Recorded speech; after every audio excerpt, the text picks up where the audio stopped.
Hey, salut à tous, on se retrouve pour une nouvelle vidéo avec aujourd'hui le dernier Oppo, le Oppo Find X6 Pro. Donc, alors les dernières j'avais eu après tout le monde parce qu'en fait c'est un modèle qui vient de Trading Shenzhen comme d'habitude. Je vous mettrai le lien d'achat en dessous de la description. Merci de passer par mon lien, ça permet de renforcer ma crédibilité auprès du site. Donc, on va faire le déballage, on va le découvrir ensemble et après je vous ferai le test.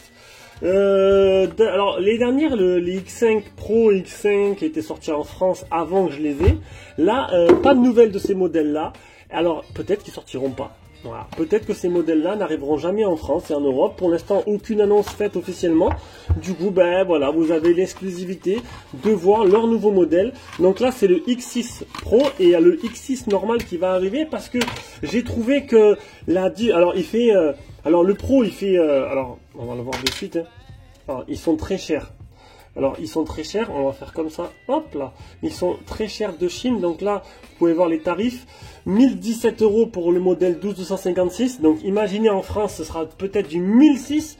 Donc, c'est pour ça qu'il ne rêvera jamais, à mon avis. Comme les Vivo X90 Pro. Par contre, on peut voir que le modèle X6 simple est vachement intéressant parce qu'il se trouve à 697 €. Quasiment 300 € d'écart. Hein. Donc ce sera peut-être ce modèle-là qui arrivera en France. Parce que là, 700 € de Chine, en France, il fera peut-être 1000 € et ce sera déjà plus raisonnable. Alors c'est sûr, ce ne sera pas du très haut de gamme. On n'a pas eu de très haut de gamme chez Vivo cette année pour la France. Faut le commander en Chine. Pareil pour pareil pour chez Oppo peut-être. On verra. Donc, alors on va enlever ça proprement. Ça veut dire d'enlever proprement parce que du coup... Donc vous allez voir, franchement, là pour l'instant, j'ai l'impression d'avoir un OnePlus 11, là, premier aperçu. OnePlus 11 qui ressemblait à 2 gouttes d'eau à ce téléphone-là. Enfin, avec un niveau qu'appareil photo. Ouais. De toute façon, OnePlus 11 et OnePlus et Oppo maintenant, c'est le même. Hein, même la surcouche OnePlus, c'est ColorOS tout simplement. Donc il n'y a plus aucune différence. Un gros chargeur, le câble de chargement. Vous avez pu voir la coque. Alors la coque, alors si ce téléphone je le garde parce que c'était une possibilité, hein, la coque et je la déteste. Coque qui protège en fait rien du tout. Elle protège que les quatre côtés. C'est un peu dommage. C'est un peu dommage.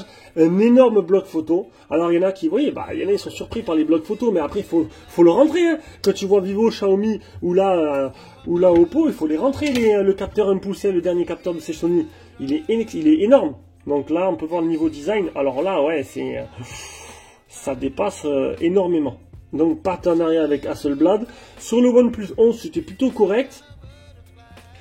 Pour moi, en photo, pour l'instant, cette année, ce qui m'a surpris, c'était la bonne surprise venait, mis à part le Vivo X90 Pro Plus qui était de la balle, ce qui est pour moi le must du must en photo. Oui, j'ai pas fait les S23 Ultra. Bon, j'ai pas de partenariat avec Samsung, donc je peux pas comparer. J'ai pas fait.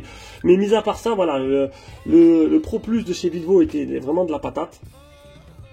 Le Xiaomi 13 Pro qui avait ce même capteur 1 pouce de chez Sony m'a pas vraiment impressionné et ça s'est vu dans les scores des XOMark, il n'était pas exceptionnel.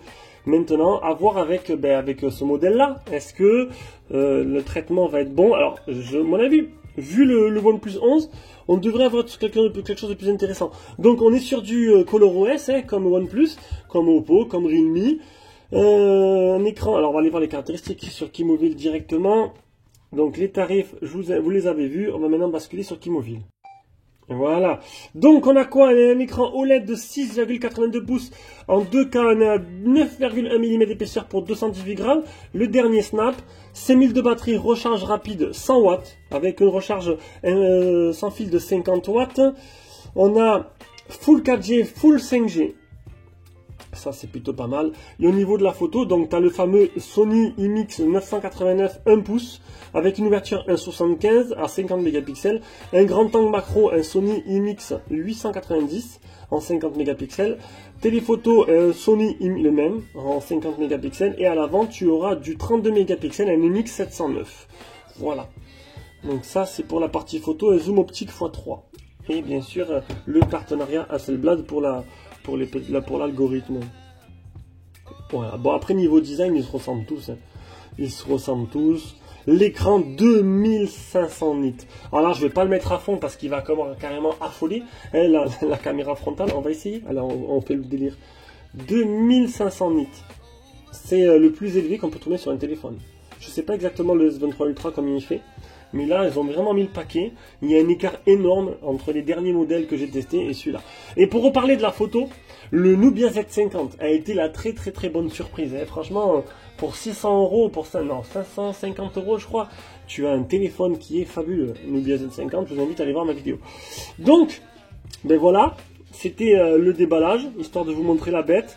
Le test sera vraiment en ligne prochainement, hein, le temps que je fasse. Là, je vais d'abord commencer le Nubia Z50 Ultra pour voir si il mérite ce surnom. Et je vous fais de gros bisous à tous. On se rejoint pour une prochaine vidéo. Ciao, ciao.